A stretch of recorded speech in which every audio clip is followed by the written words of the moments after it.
নমস্কাৰ ছাত্ৰ ছাত্ৰীসকল, আহা আজি আমি বৃত্তৰ স্পৰ্শকৰ বিষয়ে শিকো। তাৰ বাবে আমি এটা অকেন্দ্ৰীয় বৃত্ত আঁকি লৈছো আৰু এই বৃত্তটোৰ লগত জড়িত কৰি তিনিডাল ৰেখা বিবেচনা কৰো। আহাচোন, এইডাল হৈছে AB ৰেখা। এই AB ৰেখাই বৃত্তটোক দুটা বিন্দুত ছেদ কৰিছে, এইটো আৰু এইটো। এই বিন্দুটোৰ নাম দিলো মই P আৰু এইটো বিন্দুৰ নাম দিলো মই Q।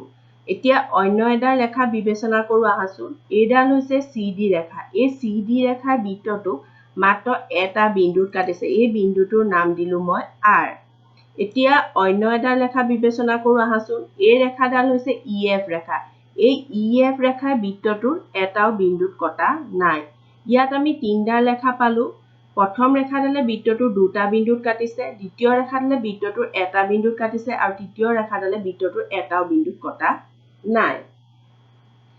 এইদৰে যিবিলাক ৰেখাই বৃত্ত এটাক মাত্ৰ এটা বিন্দুত কাটে বা স্পৰ্শ কৰে তেনেবোৰ ৰেখাকে স্পৰ্শক বোলে। ইয়াৰ সংজ্ঞাটো চাওঁ আহাচোন। স্পৰ্শক: এডাল ৰেখাই বৃত্ত এটাক মাত্ৰ এটা বিন্দুত ছেদ কৰিলে ৰেখাডালক স্পৰ্শক বোলে। স্পৰ্শক এডালে বৃত্ত এটাক মাত্ৰ এটা বিন্দুত স্পৰ্শ কৰে। সেয়েহে এইবিডাল স্পৰ্শক নহয়, যিহেতু ই দুটা বিন্দুত কাটিছে, P আৰু Q। আৰু EF ডালো স্পৰ্শক নহয়, যিহেতু ই এটাও বিন্দুত কটা নাই বা স্পৰ্শ কৰা নাই। এতিয়া এই স্পৰ্শকডালৰ বৃত্তটোৰ মাজত এটা উমৈহতীয়া বিন্দু থাকে, সেইটো হৈছে R। এই R বিন্দুটো এই স্পৰ্শকডালতো আছে আৰু বৃত্তটোতো আছে। এইদৰে বৃত্ত আৰু স্পৰ্শকৰ মাজৰ উমৈহতীয়া বিন্দুটোক স্পৰ্শ বিন্দু বোলে। তোমালোকে সহজ ভাষাত এনেদৰেও ক'ব পাৰা, স্পৰ্শকডালে বৃত্তটোক যিটো বিন্দুত কাটে বা ছেদ কৰে সেই বিন্দুটোকে স্পৰ্শ বিন্দু বোলে। এতিয়া এই AB ৰেখাডালে বৃত্তটোক দুটা বিন্দুত কাটিছে। এইদৰে বৃত্ত এটাক দুটা বিন্দুত কটা ৰেখাবিলাকক ছেদক বোলে। এতিয়া স্পৰ্শকৰ লগত জড়িত অন্য কিছুমান কথা চাওঁ আহাচোন। এইটো এটা অকেন্দ্ৰীয় বৃত্ত আৰু এইডাল বৃত্তটোত স্পৰ্শক। এই স্পৰ্শকডালে বৃত্তটোক P বিন্দুত কাটিছে। এই P বিন্দুত চাৰিওফালে যদি এই ৰেখাডাল ঘূৰাও বা P বিন্দুত আমি যদি অন্য কিছুমান ৰেখা আঁকো তেতিয়া কি হয় চাওঁ আহাচোন। এই সেউজীয়া ৰঙৰ ৰেখাডাল আমি P বিন্দুতে আঁকিলো। ই বৃত্তটোক P বিন্দুৰ বাদেও অন্য এটা বিন্দুত কাটিছে, সেই বিন্দুটো হৈছে Q1। আৰু এটা ৰেখা চাওঁ আহাচোন। P বিন্দু, এই P বিন্দুত অঁকা এই নীলা ৰঙৰ ৰেখাডালে বৃত্তটোক P বিন্দুত আৰু এই বিন্দুটোত কাটিছে, এইটো হৈছে Q2। এতিয়া P বিন্দুত অন্য এটা ৰেখা আঁকো আহাচোন।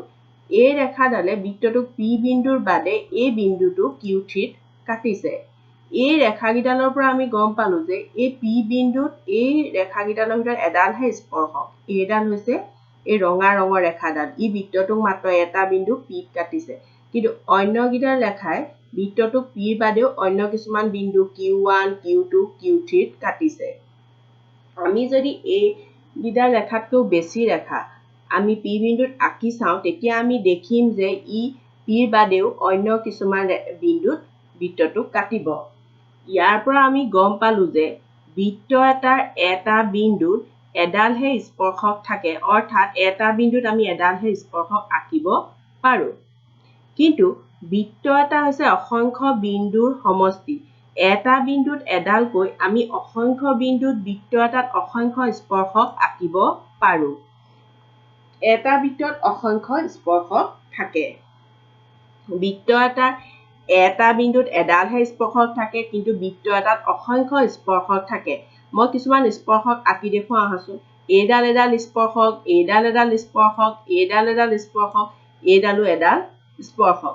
এতিয়া স্পৰ্শকৰ লগত জড়িত অন্য এটা কথা চাওঁ আহাচোন। এইটো এটা অকেন্দ্ৰীয় বৃত্ত আৰু এইডাল হৈছে স্পৰ্শক।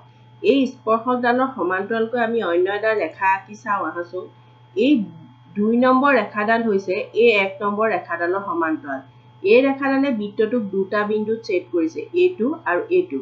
এতিয়া 1 আৰু 2 সমান্তৰালকৈ আমি অন্য কিছুমান ৰেখা আঁকো আহাচোন। আমি 1ৰ সমান্তৰালকৈ 6ডাল ৰেখা আঁকিলো। এই ৰেখাকেইটা যদি আমি ভালদৰে লক্ষ্য কৰোঁ তেতিয়া দেখিম যে 1 নম্বৰ ৰেখাডাল স্পৰ্শক, 2 নম্বৰডাল ছেদক, 3 নম্বৰডাল ছেদক, 4 নম্বৰডাল ছেদক, 5 নম্বৰডাল ছেদক, 6 নম্বৰডাল ছেদক আৰু 7 নম্বৰডাল হৈছে স্পৰ্শক। ইয়াৰ পৰা আমি দেখিলোঁ যে এডাল স্পৰ্শকৰ সমান্তৰালকৈ আমি মাত্ৰ এডালহে স্পৰ্শক পালোঁ।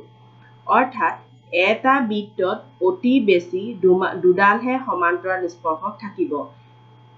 এইডালৰ সমান্তৰাল স্পৰ্শক হৈছে এইডাল, বাকীবোৰ হৈছে ছেদক। আমি যদি ইয়াতকৈ ঘনকৈও অন্য কিছুমান ৰেখা আঁকো তথাপিও আমি এই একৰ সমান্তৰালকৈ অকল এই 7 নম্বৰডাল যিডাল আঁকিছোঁ এই ৰেখাডালহে স্পৰ্শক হিচাপে পাম, বাকীবোৰ ছেদক হ'ব। আমি এইফালে যদি স্পৰ্শক এডাল আঁকো তাৰ সমান্তৰালকৈ এইফালে আমি এডালহে স্পৰ্শক পাম, বাকীবোৰ ছেদক হ'ব। আজিৰ বাবে ইমানেই, ধন্যবাদ।